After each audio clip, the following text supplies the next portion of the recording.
Hello and welcome back to our YouTube channel पढ़ाई with Guru Chela. So my dear BA honours political science first semester students, कैसे हैं आप सब। आशा करता हूं कि आप सभी अच्छे होंगे एंड बेहतर तरीके से अपने सेमेस्टर एग्जामिनेशंस की प्रिपरेशन कर रहे होंगे। डियर स्टूडेंट्स, आप लोगों का जो नेक्स्ट एग्जामिनेशन है वो है आप लोगों के डिसिप्लिन स्पेसिफिक कोर्स यानी कि DSC paper 3 which is colonialism and nationalism in India. So ऐसे में डियर स्टूडेंट्स, ये वीडियो आप लोगों के लिए काफ़ी इंपॉर्टेंट होने जा रही है, क्योंकि इस वीडियो के माध्यम से हम डिस्कस करने जा रहे हैं कुछ ऐसे मोस्ट प्रोबेबल क्वेश्चंस या फिर आप कह सकते हैं कुछ ऐसे मोस्ट इंपॉर्टेंट क्वेश्चंस जो कि काफ़ी ज़्यादा इंपॉर्टेंट हैं from exam point of view. इस वीडियो के माध्यम से हम आपके साथ शेयर करेंगे कुछ ऐसे क्वेश्चंस जिनकी काफ़ी ज़्यादा पॉसिबिलिटी है आप लोगों के एग्जामिनेशन के अंदर आने के, एंड लेटेस्ट जो पास्ट ईयर क्वेश्चंस भी रहे हैं उनको भी हमने इस वीडियो के अंदर शामिल किया है। सो आई जस्ट होप कि आप इस वीडियो को एंड तक जरूर देखेंगे एंड इसकी हेल्प से आप जो है अच्छा स्कोर करेंगे अपने अपकमिंग सेमेस्टर एग्जामिनेशन में, जो कि है आप लोगों का 6 दिसंबर 2023 को आप लोगों के DSC paper 3 colonialism and nationalism in India का। ये जो वीडियो है ये due regular and SOL students के लिए काफ़ी यूजफुल है, काफ़ी ज़्यादा इंपॉर्टेंट है, एंड अदर यूनिवर्सिटी स्टूडेंट्स के लिए भी ये वीडियो काफ़ी इंफॉर्मेटिव होने जा रही है। सो आइए वीडियो को स्टार्ट करते हैं एंड देखते हैं मोस्ट इंपॉर्टेंट क्वेश्चंस को आप लोगों के डीएससी पेपर 3 के लिए। So dear all, let's begin. And first of all, try to understand the UGCF syllabus on your DSC paper 3, which is colonialism and nationalism in India. देखिए dear student, जैसे कि आप लोग जानते हैं कि ये जो पेपर है ये पूरी तरह हिस्ट्री का पेपर है। जैसे कि आप जानते हैं कि हिस्ट्री जो है वो काफ़ी ज़्यादा इंटरेस्टिंग सब्जेक्ट है। इसमें हम स्टडी करते हैं किसी भी हिस्टोरिकल अकरेंस का जो कि पूरी तरह फील्ड होती है डिबेट्स एंड कॉन्ट्रडिक्शन से। तो इसके अंदर आप लोगों को केवल 5 मिनट्स कवर करनी है एंड 5 की 5 मिनट्स काफ़ी इंपॉर्टेंट है from exam point of view. So देखिए यूनिट 1 है कॉलोनियलिज्म एंड नेशनलिज्म।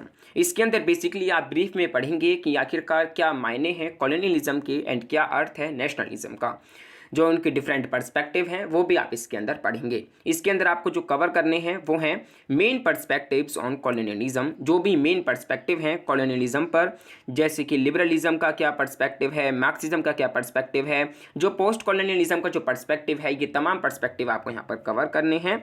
एंड उसके बाद आपको यहाँ पर कुछ अप्रोचेस जो हैं कवर करने हैं जो कि नेशनलिज्म इन इंडिया से जुड़े हुए हैं, जिसमें है nationalist approach, imperialist approach, Marxist approach and in the last subaltern approach।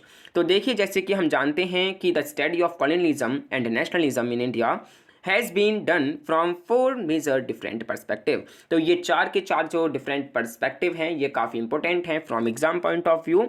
लगभग 2 जो अप्रोचेस हैं वो आप लोगों के एग्जामिनेशन के अंदर डेफिनेटली यहाँ से आने वाले हैं। देन इसके बाद है आप लोगों की next unit 2 which is colonial rule in India and its impact. जो कॉलोनियल रूल है वो क्या है, ठीक है, किस प्रकार वो भारत में रहा एंड उसका क्या इम्पैक्ट पड़ा, ये बेसिकली आपको इस यूनिट 2 के अंदर कवर करना है, जिसमें आपको कुछ constitutional development and the colonial state आपको कवर करना है। जो भी कॉन्स्टिट्यूशनल डेवलपमेंट्स हुई हैं पास्ट से लेकर और अब तक वो आपको यहाँ पर कवर करनी है। एंड जो कॉलोनियल आइडियोलॉजी रही हैं सिविलाइजिंग मिशन की वो आपको यहाँ पर कवर करनी है, जिसमें बेसिकली जो यूटिलिटेरियंस हैं एंड जो मिशनरीज हैं ये 2 जो इसके टॉपिक हैं ये आपको यहाँ पर कवर करने हैं। उसके बाद है impact on agriculture, land relations, industry and ecology. जो कॉलोनियल रूल भारत के अंदर रहा उसका क्या इम्पैक्ट पड़ा एग्रीकल्चर पर, जो लैंड रिलेशंस हैं उन पर क्या इम्पैक्ट पड़ा, इंडस्ट्री पर क्या इम्पैक्ट पड़ा, इकोलॉजी पर क्या इम्पैक्ट पड़ा। ये जो इम्पैक्ट वाला है इसमें से लगभग एक क्वेश्चन जो है डेफिनेटली आप लोगों के एग्जामिनेशन के अंदर आने वाला है। तो ये जो टॉपिक है काफ़ी ज़्यादा इंपॉर्टेंट है from exam point of view. Then dear students, आप लोगों की नेक्स्ट यूनिट है unit 3 which is reform and resistance. इसके अंदर जो भी बेसिक रिफॉर्म्स हुए हैं वो आप यहाँ पर कवर करने हैं। जैसे कि फर्स्ट है द 1857 वॉर ऑफ इंडिपेंडेंस। यहाँ पर जो 1857 का जो रिवॉल्ट है वो आपको ब्रीफली यहाँ पर कवर करना है, बेहतर तरीके से समझना है कि आखिरकार 1857 का रिवॉल्ट जो है क्यों इम्पोर्टेंस है एंड उसका क्या सिग्निफिकेंस है, क्यों ये हुआ, क्या इसके परिणाम रहे, कॉन्सिक्वेंसेज क्या रहे, रिजल्ट क्या रहे, ये ओवरऑल इसके अंदर आपको कवर करना है। देन इसके बाद इसके अंदर जो नेक्स्ट टॉपिक है वो है major social and religious movement, जो कि काफ़ी ज़्यादा इंपॉर्टेंट है from exam point of view. इसमें जो मेजर सोशल रिलीजियस मूवमेंट्स रहे हैं वो आपको यहाँ पर कवर करने हैं, एंड उन्होंने किस प्रकार हेल्प करी, जो इंडिया का स्ट्रगल रहा है फ्रीडम के लिए, वो इसके अंदर आपको कवर करना है। Then education and the rise of the new middle class, ये जो टॉपिक है इसको आप स्किप कर सकते हैं, ये इतना इंपॉर्टेंट नहीं है from exam point of view. लेकिन इसमें जो इंपॉर्टेंट टॉपिक है वो है major social and religious movements.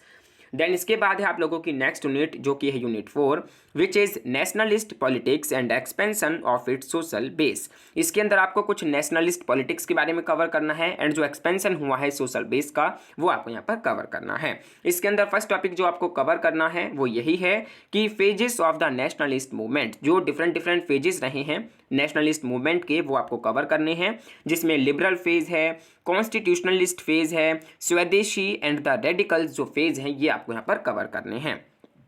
Then इसके बाद है formation of the Muslim league, जो मुस्लिम लीग है उसकी किस प्रकार फॉर्मेशन हुई, क्या क्या उसके कारण रहे हैं, कि ऐसी क्या चीज़ें रहीं जो जिससे कि जो इंडियन मुस्लिम लीग है वो उभर कर सामने आई, ये आपको इसके अंदर कवर करने हैं। देन इसके बाद है Gandhi and the mass mobilisation. देखिए गांधी जी किस प्रकार भारत में आए, उन्होंने किस प्रकार जो है मास मोबिलाइजेशन करा, जिसमें उन्होंने डिफरेंट जो हैं मूवमेंट्स स्टार्ट की, जिसमें non cooperation movement, civil disobedience movement and quit India movements. ये तीनों के तीनों मूवमेंट्स जो है काफ़ी इंपॉर्टेंट हैं from exam point of view.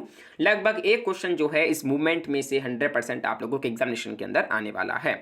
Then इसके बाद नेक्स्ट जो है टॉपिक वो है रेवोल्यूशनरीज, सोशलिस्ट एंड कम्युनिस्ट। इसके अंदर आपको जो मेजर रेवोल्यूशन जो मेजर वो रहे हैं सोशलिस्ट एंड कम्युनिस्ट वो आपको यहाँ पर कवर करने हैं। उसके बाद जो कम्युनलिज्म इन इंडिया पॉलिटिक्स जो है ये भी काफ़ी इंपॉर्टेंट टॉपिक है from exam point of view, and main चीज़ है जिसमें से लगभग एक फुल लॉन्ग क्वेश्चन या फिर शॉर्ट नोट पूछा जा सकता है, जो कि है the two nation theory negotiations over partition. किस प्रकार समझौता हुआ पार्टीशन पर, टू नेशन थ्योरी डेवलप हुई, इंप्लीमेंट हुई, ये ओवरऑल आपके इसके अंदर कवर करना है। तो देखिए आप लोगों को यूनिट 4 बिल्कुल भी नहीं छोड़नी है, इसके अंदर से बेसिकली 3 क्वेश्चन एंड 2 जो है शॉर्ट नोट इसके अंदर से डेफिनेटली पूछे जाने वाले हैं। देन इसके बाद है आप लोगों की final unit 5, which is social movements. इसके अंदर आपको जो डिफरेंट सोशल मूवमेंट्स जो हैं वो आपको कवर करने हैं, जिसमें पीजेंट्स का मूवमेंट आपको कवर करना है, ट्राइबल्स का जो मूवमेंट रहा वो आपको कवर करना है, workers movement, women's and anti cast movements, ये तमाम मूवमेंट्स आपको यहाँ पर कवर करने हैं। लगभग एक क्वेश्चन जो है इसके अंदर से आने वाला है, एंड एक जो है बेसिकली शॉर्ट नोट्स भी यहाँ से पूछा जा सकता है। सो ये है ओवरऑल आप लोगों का syllabus colonialism and nationalism in India का।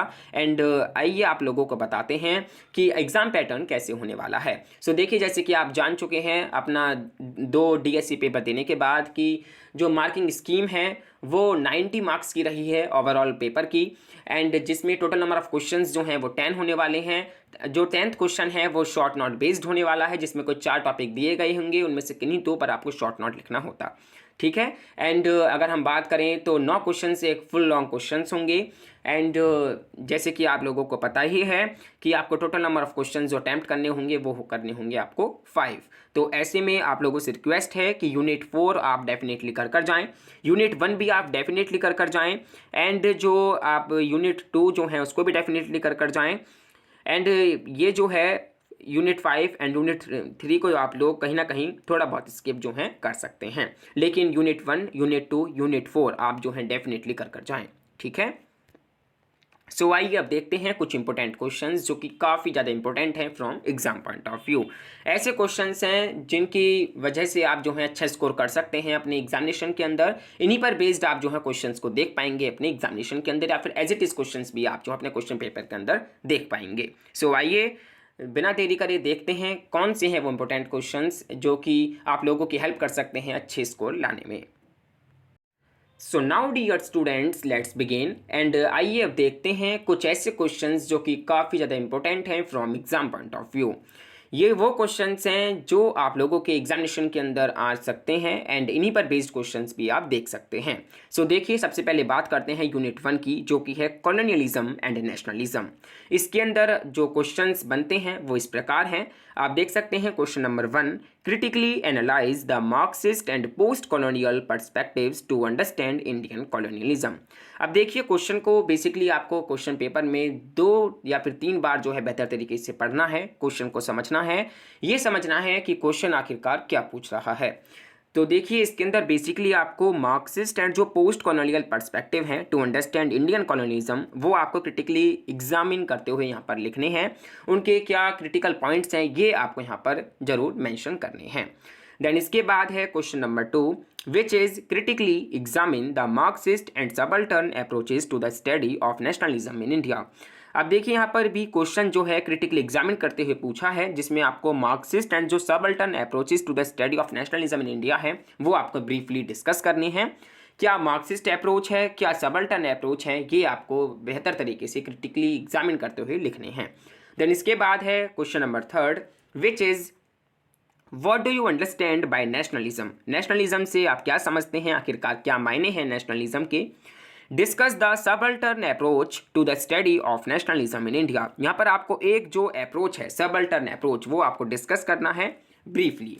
देन इसके बाद है question number 4, which is right a short essay on colonialism. आपको कॉलोनियलिज्म पर एक शॉर्ट एस्से जो है लिखना है, एग्जामिन करना है जो उसके 3 डिफरेंट पर्सपेक्टिव हैं, ठीक है, जिसमें लिबरल पर्सपेक्टिव है, मार्क्सिस्ट पर्सपेक्टिव है एंड जो पोस्ट कॉलोनियल पर्सपेक्टिव है वो आपको ब्रीफली यहाँ पर डिस्कस करने हैं। देन इसके बाद है question number 5, examine the imperialist and subaltern approaches to the study of nationalism in India. जो इंपीरियलिस्ट अप्रोच है एंड जो सबल्टर्न अप्रोच है to the study of nationalism in India, वो आपको यहाँ पर बेहतर तरीके से डिस्कस करने हैं। देन नेक्स्ट क्वेश्चन है question number 6, which is critically analyze the nationalist and subaltern approaches to the study of nationalism in India। यहाँ पर आपको क्रिटिकली एग्जामिन करने हैं जो नेशनलिस्ट एंड जो सबल्टर्न अप्रोच हैं to the study of nationalism in India, वो आपको बेहतर तरीके से कवर करने हैं। सो ये ओवरऑल क्वेश्चन है जो कि काफ़ी इंपॉर्टेंट है from exam point of view. आप देख सकते हैं ज़्यादातर क्वेश्चन जो है वो अप्रोचेस पर बेस्ड है, तो आप लोगों से रिक्वेस्ट है कि आप जितने भी अप्रोचेस हैं हमारे जो स्टडी करते हैं नेशनलिज्म इन इंडिया को या फिर कॉलोनियलिज्म को, उसको आप बिल्कुल भी स्किप ना करें। जिसमें पहला है इंपीरियलिस्ट अप्रोच, दूसरा है मार्क्सिस्ट अप्रोच, तीसरा है nationalist approach and last one है सबल्टर्न अप्रोच। तो इन चारों के चारों अप्रोच को आप जो है बेहतर तरीके से जरूर कवर कर जाएं। अब देखिए, आप देख सकते हैं यहाँ पर कुछ हमने टर्म्स को एक्सप्लेन करने की कोशिश की है, जैसे कि है कॉलोनियलिज्म। तो कॉलोनियलिज्म क्या है, ये एक तरीके की प्रैक्टिस है by which a powerful country controls another country और कंट्रीज टू बिकम रिचर। एक ऐसी प्रैक्टिस है जहाँ पर एक पावरफुल कंट्री जो है वो कंट्रोल करता है किसी दूसरे कंट्री को या फिर कंट्रीज को अपने आप को रिच बनाने के लिए, ठीक है। देन यहाँ पर नेशनलिज्म है। नेशनलिज्म क्या है, ये एक तरीके का पॉलिटिकल एंड एक आइडियोलॉजिकल सिस्टम है जिसके अंदर रिच जो है और जो पावरफुल कंट्री जो है वो कंट्रोल करता है किसी अदर कंट्रीज को या फिर कॉलोनीज को which are not as rich and powerful. Then इसके बाद आप देख सकते हैं पोस्ट कॉलोनियलिज्म। पोस्ट कॉलोनियलिज्म क्या है, एक हिस्टोरिकल पीरियड रहा है, एक स्टेट ऑफ अफेयर्स रहा है जो कि रिप्रेजेंट करता है आफ्टरमैथ ऑफ वेस्टर्न कॉलोनियलिज्म। ये जो टर्म है इसको हम यूज़ करते हैं to describe the concurrent project to reclaim the rethink the history and agency of people subordinated under various forms of imperialism। Then इसके बाद जो नेशनलिज्म एंड जो सबल्टर्न है आप यहाँ पर देख सकते हैं। नेशनलिज्म जो है वो एक तरीके की ऐसी आइडियोलॉजी है जो एम्फेसाइज करती है लॉयल्टी, डिवोशन और allegiance towards own nation and hold that some amount of obligation is also demanded.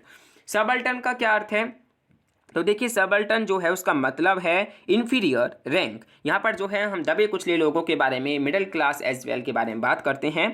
ये जो है टर्म जो है अडॉप्ट करी गई एंटिनो ग्राम्सी के द्वारा to refer to those working class people in the Soviet Union who are subject to the hegemony of the ruling classes. Subaltern classes जो है उसके अंदर इंक्लूड करे गए हैं पीजेंट्स, वर्कर्स एंड जो अदर ग्रुप्स हैं जो डिनाई करे जाते हैं access to hegemony power. And Gramsci जो है वो काफ़ी ज़्यादा इंटरेस्टेड थे in the historiography of the subaltern class. So ये है आप लोगों की यूनिट 1 कॉलोनियलिज्म एंड नेशनलिज्म के लिए इंपॉर्टेंट क्वेश्चंस। आप इन क्वेश्चंस को जरूर प्रैक्टिस करें, काफ़ी इंपॉर्टेंट हैं ये questions. As it is questions भी आप अपने क्वेश्चन पेपर के अंदर देख सकते हैं। सो नाउ डियर स्टूडेंट्स, आइए बात करते हैं आप लोगों की नेक्स्ट यूनिट जो कि है unit 2 colonial rule in India and its impact. तो देखिए इसके अंदर से क्वेश्चंस जो हैं कुछ इस प्रकार हो सकते हैं। फर्स्ट क्वेश्चन है discuss the major constitutional developments during the 20th century colonial rule. अब देखिए डियर स्टूडेंट्स, जो कॉन्स्टिट्यूशनल डेवलपमेंट जो रही है भारत के अंदर वो एक डिटेल्ड एनालिसिस है of how the constitution of India has evolved from the past to the current, जिसको आप डिफरेंट पेजेस के अंदर जो है शामिल कर ब्रीफली डिस्कस कर सकते हैं। सो देखिए नेक्स्ट क्वेश्चन है question number 2 which is critically review the process of constitutional development in India. Then next question है question number 3 British economic policy led to the ruin of Indian industry evaluate। अब देखिए जो British economy policies जो रही हैं उन्होंने lead करा है जो इंडियन इंडस्ट्री रही हैं उनको बर्बाद करने में, ये आपको यहाँ पर ब्रीफली डिस्कस करना है। द नेक्स्ट क्वेश्चन है question number 4 examine the impact of British rule on Indian industry and ecology. यहाँ पर आपको जो ब्रिटिश रूल का इम्पैक्ट पड़ा है इंडियन इंडस्ट्री पर एंड इकोलॉजी पर वो आपको ब्रीफली डिस्कस करना है। देन नेक्स्ट है question number 5 evaluate the impact of British colonialism on Indian economy. Indian economy पर क्या बुरा प्रभाव पड़ा है ब्रिटिश कॉलोनियलिज्म का, वो आपको ब्रीफली डिस्कस करना है।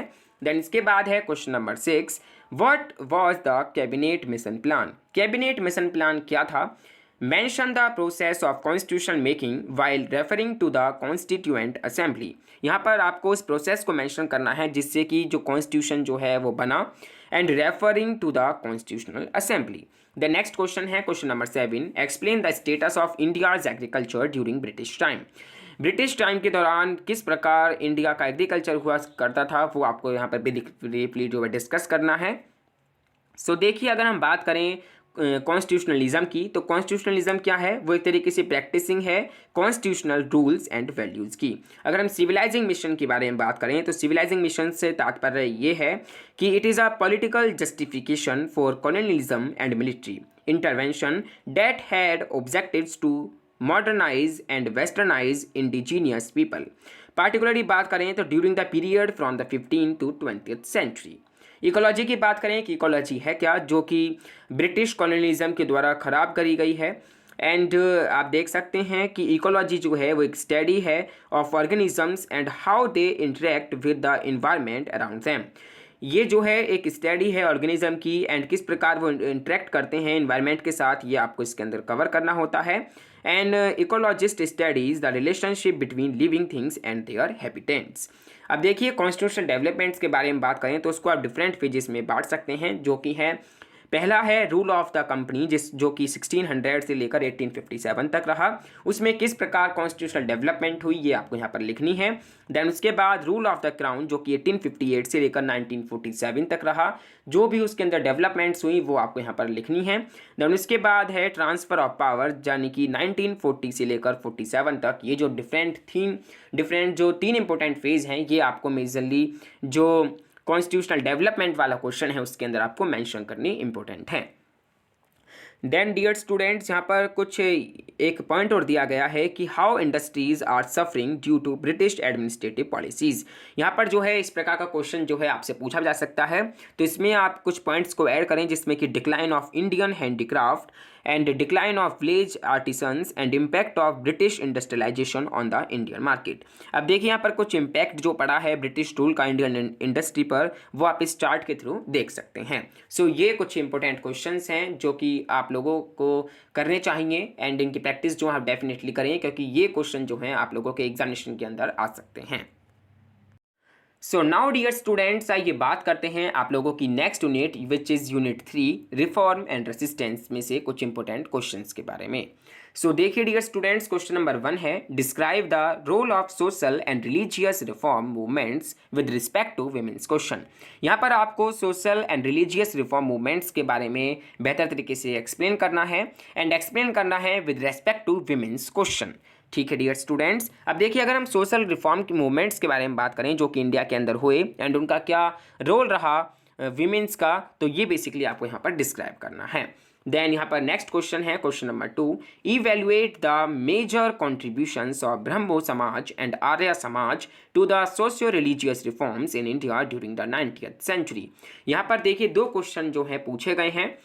पहला ये है कि जो ब्रह्मो समाज रहा है उसका क्या मेजर कंट्रीब्यूशन रहा है, ये बेसिकली आपको बताना है। एंड जो आर्य समाज रहा है उसका क्या मेजर कंट्रीब्यूशन रहा है, ये बेसिकली आपको यहाँ पर बताना है। सो ये जो 2 समाज हैं, ब्रह्मो समाज एंड आर्य समाज, की आपको ब्रीफली यहाँ पर डिस्कस करने हैं। तो देखिए आप देख सकते हैं कि ब्रह्मो समाज जो है वो राजा राम मोहन रॉय के द्वारा जो एस्टैब्लिश किया गया था। राजा राम मोहन रॉय के बारे में बात करें तो वो एक काफ़ी ज़्यादा ग्रेटेस्ट सोशल रिफॉर्मर रहे हैं इंडिया के, जिनका ये कंसर्न था about number of evil customs and plannings the Indian society, जिसमें उन्होंने जो है सती प्रथा को जो है पूरी तरह नष्ट किया एंड जो भी काफ़ी ज़्यादा बुराइयाँ शामिल थीं, मौजूद थी समाज के अंदर, उनको भी ख़त्म करने का प्रयास किया। तो यहाँ पर आपको जो है डिस्कस करना है ये सब। एंड नेक्स्ट है question number 3, which is compare and contrast प्रार्थना समाज एंड आर्य समाज। यहाँ पर अगेन आपको दो तरीके के समाज को जो है कंपेयर करना है एंड कॉन्ट्रास्ट करना है, जो कि है प्रार्थना समाज और एक है आर्य समाज। तो आर्य समाज जो है एक तरीके से काफ़ी इंपॉर्टेंट बन जाता है from exam point of view. And how were these movement significant in awakening the masses against social ills. In movements ने किस प्रकार लोगों को जगाया एंड इन्होंने जो है किस प्रकार मदद की 19th सेंचुरी में सोशो रिलीजियस रिफॉर्म के तौर पर इंडिया स्ट्रगल में। एंड ओवरऑल ये आपको यहाँ पर डिस्कस करना है।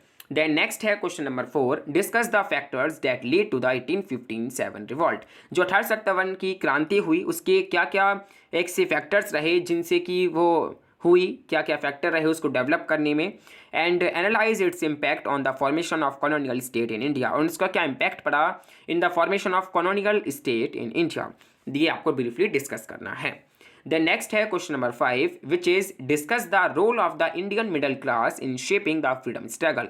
फ्रीडम स्ट्रगल को शेप करने में जो मिडिल क्लास का एक तरीके से रोल रहा है वो आपको यहाँ पर डिस्कस करना है। The next and last question है question number 6, which is what were the major consequences of the 1857 mutiny. 1857 की जो सिपाही म्यूटिनी हुई उसके क्या कॉन्सिक्वेंसेज रहे, क्या उसके परिणाम रहे, ये आपको डिस्कस करने हैं briefly. And can it be called as the first war of independence. क्या आप इसको कह सकते हैं कि ये फर्स्ट वॉर ऑफ इंडिपेंडेंस था? तो हम वाकई कह सकते हैं कि हाँ, ये पहला वॉर था इंडिपेंडेंस के लिए। ठीक है, अब देखिए यहाँ पर अगर हम बात करें कुछ various socio religious reform movements के बारे में जो आप इसके अंदर मेंशन कर सकते हैं क्वेश्चन नंबर 1 में, वो हैं ब्रह्मो समाज, प्रार्थना समाज, Satyashodhak Samaj, young Bengal movement, Arya Samaj, Ramakrishna mission, थियोस्पेसिकल society. सो ये कुछ मेजर रिलीजियस रिफॉर्म हैं जिनको आप यहाँ पर मेंशन कर सकते हैं। एंड ये जो मूवमेंट्स रहे हैं इनको हम ब्रॉडली कैटेगराइज करते हैं 2 तरीके से। पहला है रिफॉर्मिस्ट मूवमेंट, जिसमें आप कह सकते हैं ब्रह्मो समाज आ जाता है, आपका प्रार्थना समाज आ जाता है। एंड दूसरा जो है वो है राइवलिस्ट, जिसमें आप आर्य समाज को एक तरीके से मेंशन कर सकते हैं। एंड इसके आप देख सकते हैं 1857 का रिवॉल्ट, जिसमें कुछ कॉन्सिक्वेंसेज यहाँ पर दिए गए हैं।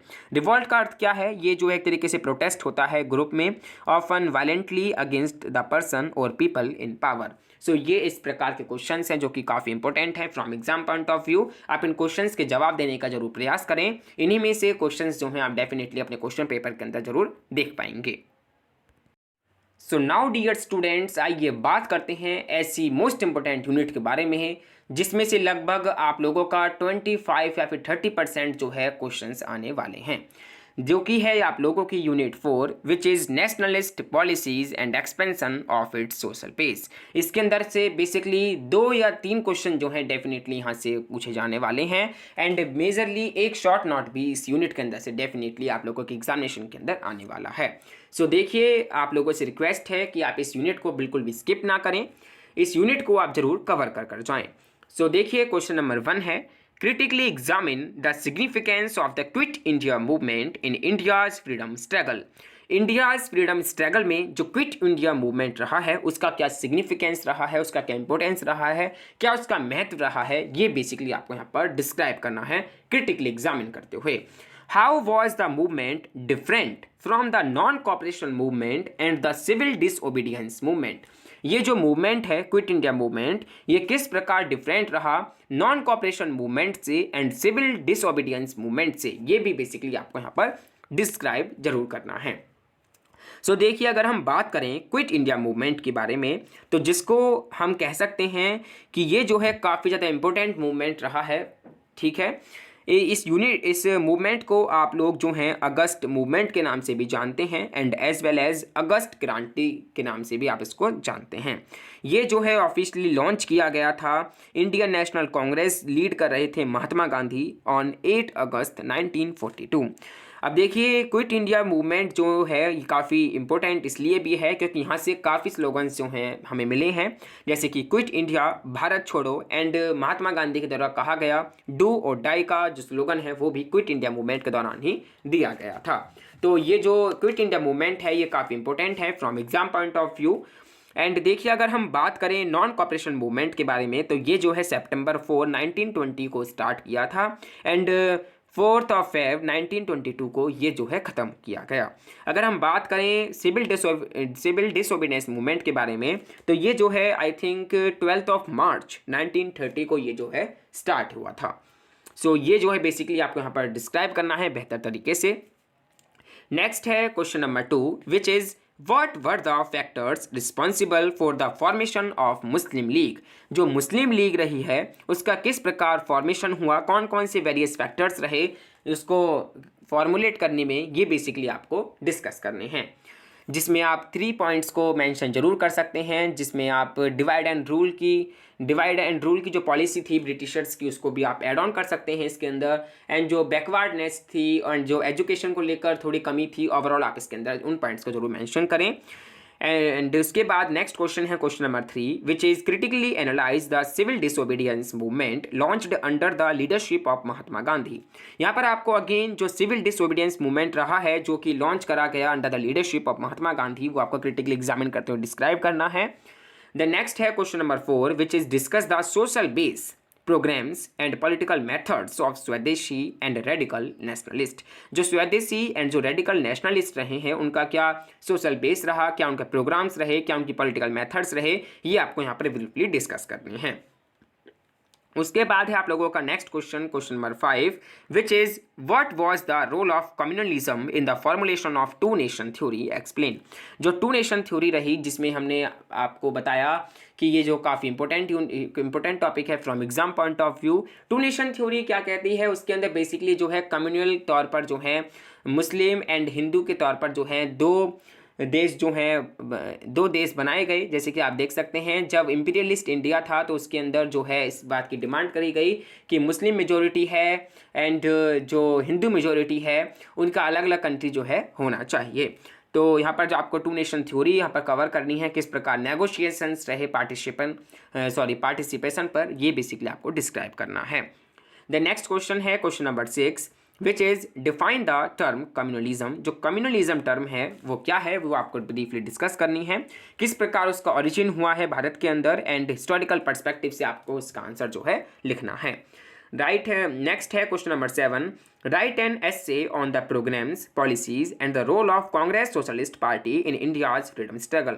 इंडियाज फ्रीडम स्ट्रगल में कांग्रेस सोशलिस्ट पार्टी का क्या भूमिका रही है, क्या उसके प्रोग्राम्स रहे हैं, क्या उनकी पॉलिसीज रहा, ये बेसिकली आपको डिस्क्राइब करनी है। द नेक्स्ट है question number 8, which is examine the contribution of Swadeshi movement in the India's freedom struggle. India's freedom struggle में जो स्वदेशी मूवमेंट रहा उसका क्या कॉन्ट्रीब्यूशन रहा, ये बेसिकली आपको यहाँ पर डिस्कस करना है। ब्रीफली तौर पर आपको ये जो है क्रिटिकली एग्जामिन करते हुए जरूर लिखना है। नेक्स्ट क्वेश्चन है question number 9, which is analyse the role of Gandhi in the Khilafat and non cooperation movement. जो गांधी का Khilafat movement and non cooperation movement रहा वो क्या है, ये बेसिकली आपको डिस्क्राइब करना है। उसके बाद है next question, question number 10, discuss the revolutionaries movement in India. जो रेवोल्यूशनरी मूवमेंट रहे हैं भारत के अंदर वो बेसिकली आपको डिस्क्राइब करने हैं, जो कि 4 डिफरेंट फेजेस में आप बांट सकते हैं।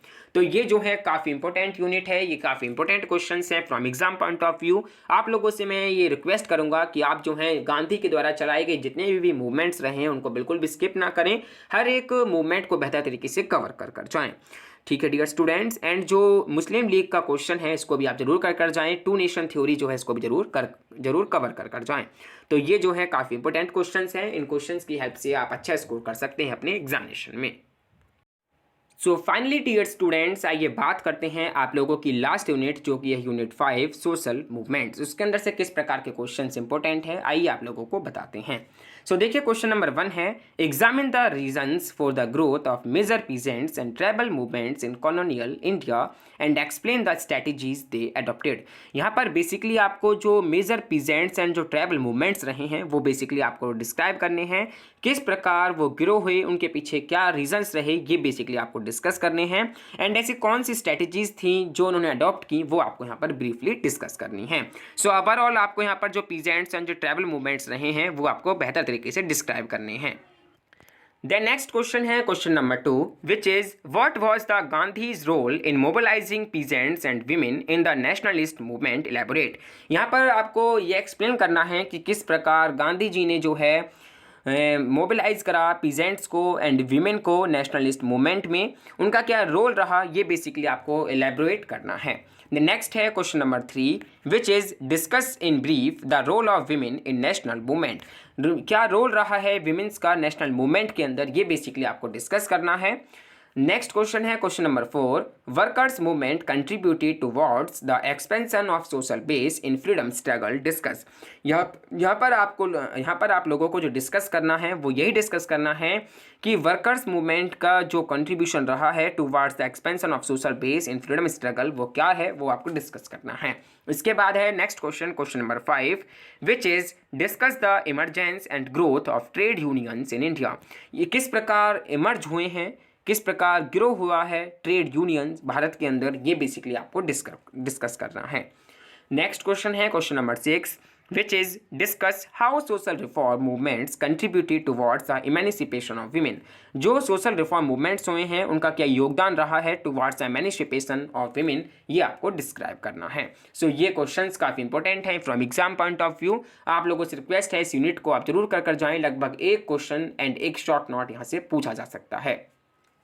सो देखिए अगर हम बात करें ये जो ट्राइब टर्म है इसका क्या मतलब है। सो जो ये ट्राइब टर्म है इसको हम यूज करते हैं to distinguish people so socially organized from caste and should not convey a sense of complete isolation from the mainstream of Indian life। अगर हम विमेंस मूवमेंट की बात करें तो देखिए उसके अंदर हम सोशल रिफॉर्म मूवमेंट्स उसके साथ साथ नेशनल मूवमेंट्स को भी हम बताते हैं। उसके बाद हम जो है women's movement in British India की बात करते हैं। तो जब भी आप विमेंस मूवमेंट की बात करें तो आप लोग सबसे पहले social reform movements and nationalist movements को ब्रीफली जो है जरूर डिस्कस करें। तो ये इंपॉर्टेंट क्वेश्चंस हैं आप लोगों की यूनिट 5 सोशल मूवमेंट्स में से। तो आई होप कि आप इन क्वेश्चंस की जरूर प्रैक्टिस करेंगे, बेहतर तरीके से अपने आंसर्स को लिखेंगे अपने एग्जामिनेशन में। So dear students, that's all for today. I just hope you understand each and everything very well. अगर आप लोगों की कुछ भी क्वेरीज या फिर कुछ भी आपके डाउट्स हैं तो आप वाया कमेंट बॉक्स सेक्शन में कमेंट कर शेयर कर सकते हैं। हम पूरी कोशिश करेंगे आप लोगों की कमेंट्स का रिप्लाई करने का। एंड आप लोगों के जो भी फीडबैक हैं इस वीडियो को लेकर आप ज़रूर कमेंट सेक्शन में ज़रूर शेयर करें। एंड अगर आप इस वीडियो के एंड तक पहुंचे हैं तो आप लोगों से रिक्वेस्ट है कि आप इस वीडियो को ज़रूर लाइक करें एंड ज़्यादा से ज़्यादा इस वीडियो को अपने फ्रेंड्स के साथ शेयर करें ताकि उन लोगों की भी हेल्प हो पाए अपने DSC पेपर 3 के एग्जामिनेशंस के लिए। सो डियर स्टूडेंट्स, इसी के साथ मुझे उम्मीद है कि आप अच्छा स्कोर करेंगे अपने इस एग्जामिनेशन के अंदर। एंड अगर आप इस चैनल पर नए हैं तो प्लीज़ नोटिफिकेशन बेल आइकन को प्रेस करते हुए चैनल को जरूर सब्सक्राइब कर लें ताकि आने वाली वीडियोज़ की नोटिफिकेशंस आपको मिलती रहे, किसी प्रकार का वीडियो आपसे मिस ना हो। सो डियर स्टूडेंट्स, इसी के साथ thank you for watching this video. And जाते जाते आप लोगों से रिक्वेस्ट है कि आप लोग स्टडी मटेरियल डाउनलोड कर बेहतर तरीके से स्टडी करें। स्टडी मटेरियल आप डाउनलोड कर सकते हैं हमारे टेलीग्राम चैनल को ज्वाइन कर उसका लिंक हमने इस वीडियो के डिस्क्रिप्शन बॉक्स में प्रोवाइड करा दिया है। एंड आपके कुछ पर्सनल सजेशंस हैं तो आप वाया मेल एड्रेस padhaiwithguruchila@gmail.com पर सेंड कर सकते हैं। आप हमें फॉलो कर सकते हैं हम इंस्टाग्राम पर भी, उसका लिंक हमने इस वीडियो के डिस्क्रिप्शन बॉक्स में प्रोवाइड करा दिया है। सो डियर स्टूडेंट्स, इसी के साथ thank you for watching this video. Best wishes for your examination.